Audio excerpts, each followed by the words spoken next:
militer Rusia memamerkan rekaman momen targetnya terbakar dengan baik. Diketahui 3 unit kendaraan lapis baja angkatan bersenjata Ukraina terkena serangan drone peledak Rusia hingga membara hebat. Rekamannya diunggah di Telegram Kementerian Pertahanan Rusia pada Senin, 12 Agustus 2024. Dalam keterangan unggahan disebutkan, selama kegiatan pengintaian di wilayah perbatasan wilayah Kursk, personel militer Rusia mengidentifikasi kendaraan lapis baja angkatan bersenjata Ukraina. Setelah menganalisis data intelijen yang diterima, keputusan dibuat untuk melakukan tembakan terarah pada kendaraan lapis baja Ukraina dengan amunisi lancet yang berkeliaran.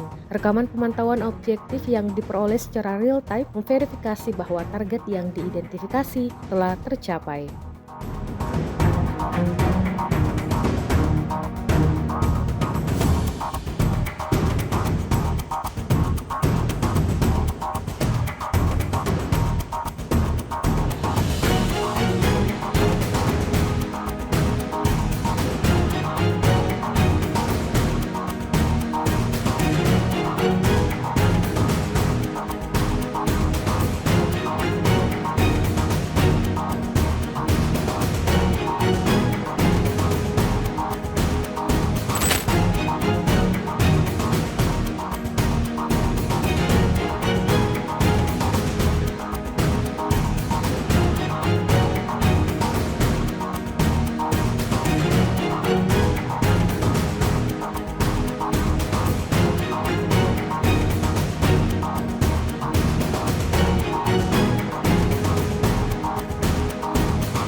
Download Tribun X sekarang, menghadirkan lokal menjadi Indonesia.